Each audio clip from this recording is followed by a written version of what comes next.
Monggo Mas Gareng Pacitan sesarengan kalian Mbak Elisa. Ya, oke. Dayoe teko men jumeneng. Yuk, kados.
Mboten namung Mas Gareng Pacitan ingkang asring sowan wonten laladan Ponorogo klebet Mbak Lisa menika menawi kula tingali wonten ing YouTube menika nggih kaya wis omah teng Ponorogo. Mila kula nyuwun pendapat jenengan Mbak Lisa lan rumiyin magapokan kalian para pamirsa wayang wonten laladan Ponorogo niku mungguing pengamatan jenengan pripun? Oke. Anu Mas Petro kalau wonten Ponorogo niku anake namung remen seneng nek wis mlumpuk niku wargane niku istilahnya napa nggih nek tirakat nggih diniati dan semuanya niku nggih budaya ngaten dados nggih dinikmati secara detail ya dalamnya ya guyone sindene kabeh ora kok pilih-pilih ngaten. Jadi masyarakat Ponorogo menika sangat-sangat remen budaya utamanipun wayang menika. Dados asring sanget nggih jenengan sowan Ponorogo. Lah nggih enggak tahu ya dilalahe kok ya ngubek ninyep teng Ponorogo niku bola bali bola. Bulane kang buri. Mboten yen pancen asring teng Ponorogo timbangane wira-wiri kaya Setrika Yogya Ponorogo. Mbok anu kemawon damel griya teng Ponorogo pisan. Rencana. Tapi dia wonten sederek juga sih di daerah Pelancongan juga ada. Terus nggih pun asring lumayan lah kalau sama Ponorogo agak kenal gitu. Oh, ngaten. Nggih, momen sing penting wis mangan sate karo nganu apa? Dawet. Dawet jagung. Dawet jagung. Nggih. Lek Mas Gareng napa makanan khas Ponorogo sing jenengan senengi? Ponorogo niku yen panganan kabeh. Sedaya dulur Ponorogo niku maniak makan, maniak angkringan, maniak seni, maniak budaya. Iku lek Ponorogo Witrikala taun 2009 kula ndereke Pak Sento Yitno Carita bapakipun Mas Klipik. Nggih. Niku ket biyen teko sakniki priyayi Ponorogo ki tetep budaya demen wayang, demen marung, demen mangan. Nggih, Ponorogo niku nuwun sewu Mas. Benten kalih sanes-sanesipun. Ora bidak-bidakne dalange sapa, ora bidak-bidakne sindene sapa, ora bidak-bidakne dagelane sapa, sing bener kanthi rasa ikhlas lillahi ta'ala, aku kae sing tak undang. Kula jenengan ngendikane niki kan nggih boten napa niku biasane boten namung kula kadang kala Mas Tralala. Nggih. Wonten Mas Sumarbagyo. Nggih. Mas Jo Kritik Jo Pluto, Abai Irun, Mas Komet Dodok pun biasa kali panjenengan. Tak yuda. Leres niki Ponorogo niku sedaya nggih pun diundang. Niku napa kok bengi iki sing diundang kok Gareng Pacitan. Nah, iki asih ngerti iki sebab apa iki? Pengliritan. Sing jeneng kesenian niku ukurane dudu babagan materi niku boten. Lho pripun Pak?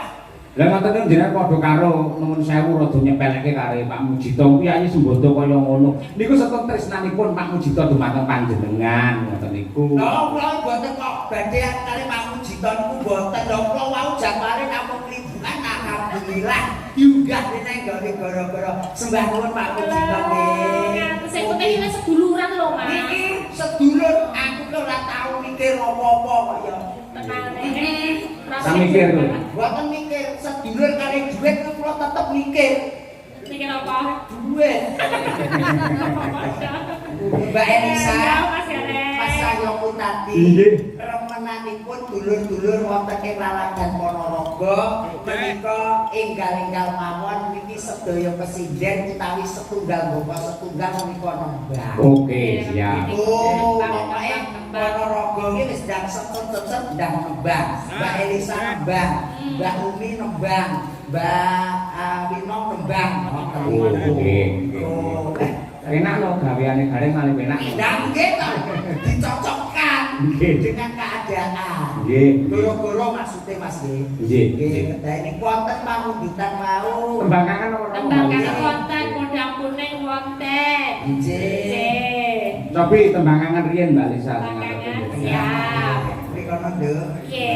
Kok ganti posisinya Pak sih? Aku lo pengen deket kamu gitu. Loh, awakmu wis karo ngomong kok yo dadak. Aku ini mau nek berselisih paham lagi gitu loh. Jadi aku kan mengambil jarak. Lho ora ngambil jarak awakmu kowe asline kowe aku nek kono kowe yo nglintut budi kok. Wonten lagonipun apa Mbak? Tembangan. Tembangan. Nggih. Monggo dipun aturaken dening Mbak Lisa sesarengan kalian kanca-kanca Madangkara. Lajeng mawon nggih Mbak nggih. Nggih. Mau kata tembangan. Dadah. Wayah wengi lan kripto.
kula Amin.